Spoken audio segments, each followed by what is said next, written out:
Okay, well, let's go ahead and get started. I'm Itai Segev. I'm a senior kernel developer here at Wolfram Research, and calculus and symbolics is one of my areas of responsibility. And I will give you a talk about aligning Mathematica with the calculus sequence and beyond. Mathematica has always been a very powerful system for doing mathematics, but it hasn't necessarily been the most user-friendly. Recent versions, we've worked on making it more student-friendly while at the same time making it more powerful.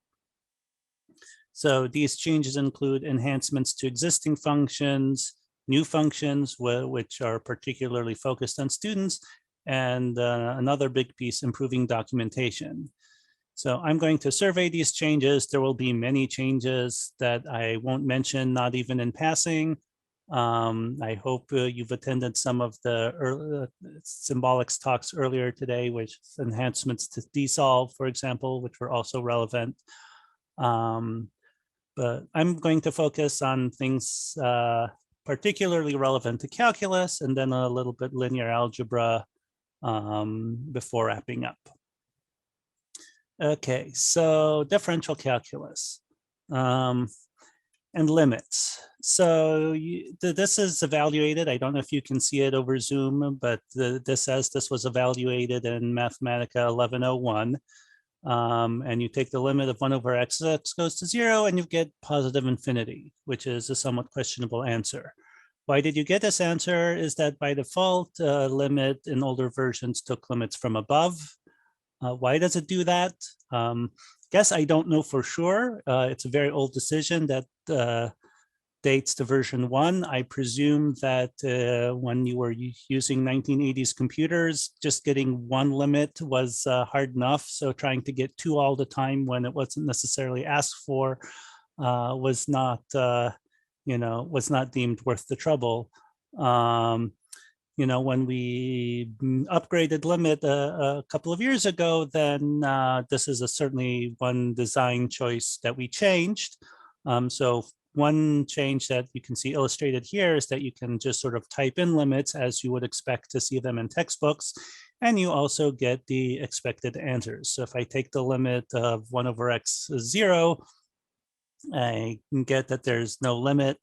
On the other hand, if you take the from above or from below, you get positive or negative infinity. Another sort of change was, well, how do you specify the directions if you were in one of these older versions?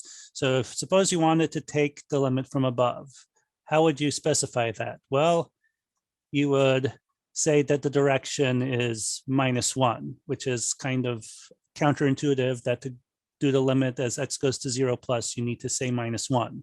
But the idea is you're going in the direction from 0 towards -1. But now we have much easier to remember names for these 2 common cases, from above and from below. We also have direction complexes, which is to take the limit in the complex plane. So for 1 over x, you get complex infinity. A nice little treat for students taking complex analysis. There are many other improvements. You can consult the documentation, but here's one particular teaser. Here's a function. If you take of 2 variables, if you take the limit as x goes, if you take the limit y goes to 0 first and then x goes to 0, or in the opposite order, you get 2 different limits. So the true 2D limit does not exist. And that's another recent capability. So that's in a bunch of enhancements to limit, which sort of, both changes and enhancements that make it much more student friendly. With D, there was, D is a relatively straightforward function. I mean, one of the big things with D was how to use it in all its various forms. So, we have a much more expansive set of applications. Some of these are sort of very simple. For example,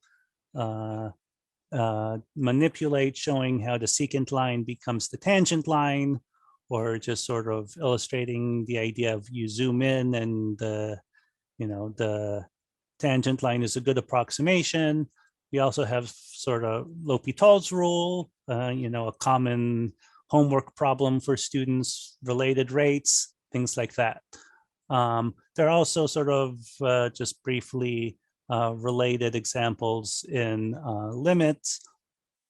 There are sort of discontinuities, classifying discontinuities, determining continuity, but also applications of derivatives. So, use the definition of derivative to compute the derivative of, a simple function, a piecewise function, which is going to turn out to be not differentiable at the origin, etc.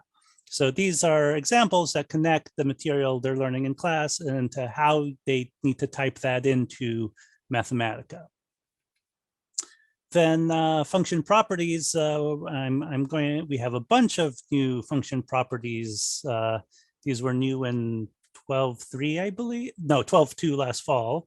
And I'm going to focus on 3 of them that are particularly relevant to Calc 1. So function sign, determine whether a function is positive, negative, or changes sign. So the function x changes sign, the function x squared does not change sign. This was certainly something you could have done before using, say, reduce. This is much simpler. You can also determine the sign over a part of the domain. So here I'm going to look over the interval pi to 2 pi, where sign is non-positive, or pi x, where x is an integer. And lo and behold, the sign is 0 because sign is going to be 0 at all those points. Now, if you care about the difference between positive versus non-negative, then you can say strict inequalities goes to true. So x squared is not actually positive, it's non-negative. X squared plus 1 is truly a positive function. Similar story with function monotonicity. This is one that was maybe not really so possible to answer before, at least not in any sort of direct way. And so what's the monotonicity of x? Well, it's non-decreasing. X squared changes from decreasing to increasing. Again, you can do this over part of the domain. So sign is going to be increasing over this interval, whereas 1 over x is decreasing over the positive reals. And again, you can be picky about increasing versus non-decreasing. So unit step is a non-decreasing function, which is why we get indeterminate here. Arctan is a strictly increasing function, and so you get 1. And finally, function convexity. I think you'll recognize the pattern. So x squared is convex, x cubed is not. If we look at the interval 0 to pi, sign is concave down in that interval. 1 over x on the positive reals is convex up, concave up, or convex.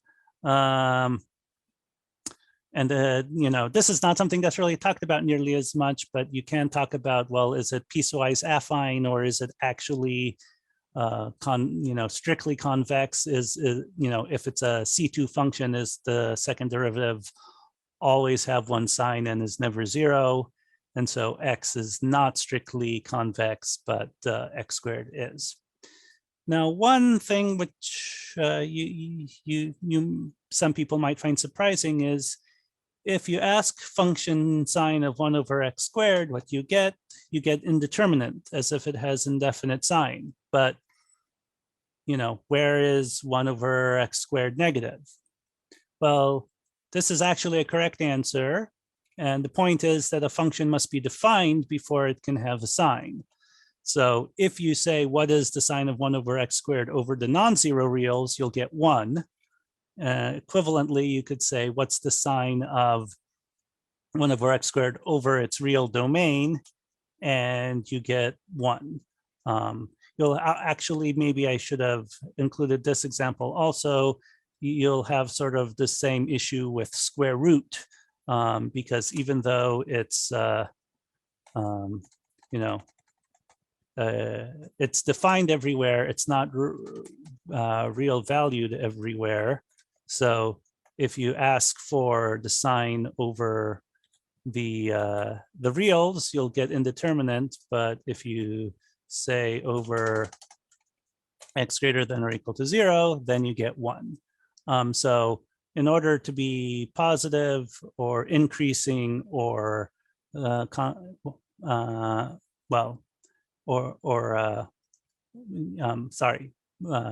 be positive or increasing, a function must be defined and real valued. So this is really a mathematics issue, not a Mathematica issue. So, you know, in that sense, it's sort of a good issue to have. You could maybe make the argument, maybe the default should be we only look at the function domain, but then if you look at the larger collection of functions, that doesn't make as much sense. I mean, one over x squared is continuous over its domain, but I think people will be unhappy if we say that 1 over x squared is a continuous function.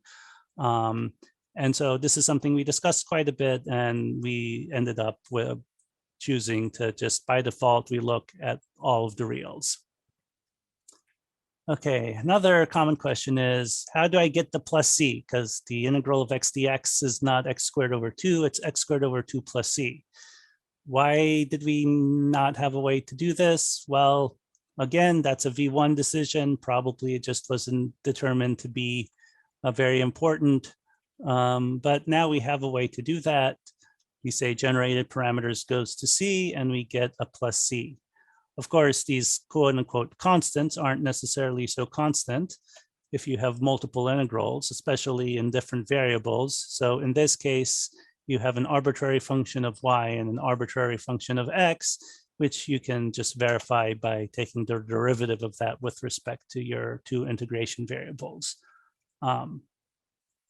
So integrate documentation. Again, we've really beefed up the documentation, especially in application areas, so that students can make connections between their homework problems and how to type things in. So again, we have a very simple, the geometry of integrals, sort of Riemann sum, a little Riemann sum manipulate, or a little manipulate illustrating the fundamental theorem of calculus. So you shrink your little square, and lo and behold, you get that the derivative of the antiderivative is your function. But we also have more homework-oriented problems, area between curves, regions of revolutions, arc length, surface and volume integrals. Again, this is, you know, connecting the sort of problems they want to do with how do you type them into Mathematica. And I have another little digression of limits, which isn't, I guess, sort of integral calculus per se, but it's a common calculus 2 type topic, which is, so compute this limit as k goes to infinity, you get indeterminate, which is correct because this is an oscillatory function, and so the limit doesn't exist. But since you typed in k, maybe what you really want is not the limit of the function -1 to the 2k, but the limit of the sequence -1 to the 2k. And in previous versions, there was no documented consistent way to compute limits of sequences. Now we have a dedicated function for that, which is discrete limit. Here I used the standard form input, but you can also type it in. There's a keyboard shortcut, escape dlem escape for this. It's on the documentation page. And one of the really nice things about the discrete limit is it can handle functions which are only defined on integers like prime. So the limit of prime over n log n doesn't exist, but the limit of prime, the discrete limit of prime over n log n is 1, because that's the first term in the asymptotic expansion. So that's my survey of calculus. Let me talk now some on linear algebra. We actually have 3 new functions in version, and this is ongoing work for 13. Maybe a tiny little bit of the documentation updates made it into 12.3. But we actually have 3 new functions. I sort of chose to ignore 2 of them, the Drazian inverse and the Core-Nilpotent decomposition, because they're not such common. Those are rather esoteric. Whereas adjugate is something that's, you know, probably at least mentioned in passing in most intro linear algebra courses. It's sometimes called the adjoint matrix or the adjunct matrix. I would never call it the adjoint matrix, which to me is the conjugate transpose, this is the matrix, which is the determinant times the inverse, right? It's sort of the cofactor expansion, the matrix of cofactors. That means that if you multiply the adjacent by the original matrix, you get the determinant times the identity matrix. So that's a nice little function we've added for completeness in linear algebra courses. A bigger piece, and certainly one that I'm intimately involved in, is documentation updates. We've identified roughly 50 pages representing core linear algebra functions that all have a complete set, well, not necessarily completely new, but have much enlarged and edited sets of examples. And the focus of this was having a consistent style for similar or related functions, teasing out issues where there may be differences between traditional linear algebra and computer systems. For example, in the LU decomposition, you would have ones on the diagonal for the lower triangular matrix. In computer systems, it's common to have zeros on the diagonal and just sort of understand that there's a diagonal of ones there. That's something that needs to be explained. And as before, having examples relevant to students. And so will sort of quickly show you three pages at different levels of sophistication. Dot, which is a very, very core function. Eigensystem, which is sort of the end of your first linear algebra course, and Jordan decomposition, which is really a second linear algebra sort of topic. So looking at dot actually represents multiple different linear algebra representations, operations. It's the vector inner product, it's vector matrix multiplication, and matrix multiplication. So in fact, we have dedicated sections in scope for each of these three different operations, as well as higher rank arrays, which is a topic that's near and dear to my heart, but not necessarily particularly relevant to a first course in linear algebra. And for example, in the matrix vector section, we have an example that sort of illustrates the differences between multiplying a matrix by a vector and multiplying a matrix by a column matrix or a row matrix, which has the same entries.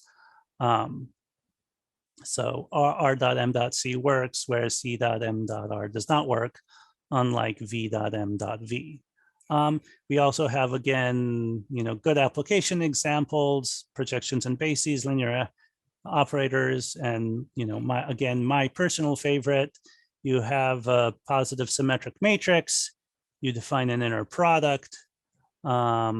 You Gram-Schmidt the standard basis vectors, and lo and behold, you get an orthonormal basis with respect to your inner product.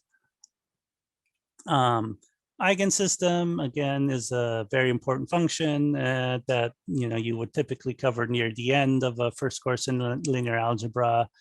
And you have, so we have, very simple examples, geometry of eigensystem, things about, how do you diagonalize a matrix using the eigen decomposition, applications to differential equations. So you have a first order linear system, decompose and exponentiate to get the solution. And also physics examples, quantum mechanics, normal mode, moments of inertia, normal modes. So if you have a more engineering focused calculus program, then these would be examples very relevant. Calculus and linear algebra course, these would be examples very relevant to your students. And then Jordan decomposition. Again, a more advanced function, but we have discussion of generalized eigenvalues and diagonalizability, a key application area, and also matrix functions and dynamical systems. So how is the Jordan decomposition sort of a basis for computing functions of matrices, and then how do you use that to solve, differential systems, linear differential systems where you have deficient eigenspaces in your coefficient matrix. So, so those are some of the updates we've made. Let me sort of briefly mention some other improvements that might be relevant. So we have new visualizations, re-implot, which plots the real and imaginary parts of the function, which answers the question of why does x to the 1/3 give me an empty plot on the negative reals. Complex plot 3D, which is super cool if you're teaching a course in complex analysis. We also have enhancements, for example, infinite domains, that's coming in 13, automatic singularity detection. That's something that was new a few versions ago. I mentioned that we have more than just the 3 function properties I covered in detail above. We have set theoretic ones like injective, surjective, bijective. We have topological ones like continuous, analytic, or meromorphic. Then we've identified more than 250 pages, which have been, expanded with examples, using many of these functions above, and these range from very familiar functions like sine, which I will just sort of very briefly, here's a complex plot 3D of sine, and then if you look at the scope, we have a whole section about visualization, about the different function properties, identities and simplifications, and this goes all the way to some very unfamiliar functions like Minkowski question mark. It's one of these functions which is continuous, but has an everywhere discontinuous derivative. And so if you ask for its discontinuities, it has none, but it is singular everywhere because it's never analytic. In fact, it's never even C1. And so, that's maybe a nice little function for your real analysis course. So altogether, the message I want you to take away from this is, we've made some tweaks to our functions and added some new functions, but we've also just better documented the functions. I won't show you some of the old pages for comparison, but some of them really assumed that you were already an expert to really understand the examples, whereas here we're starting out with really simple examples and then showing you all the different ways you can do them. So with that, I will thank you for your attention, and I will see if there are any questions.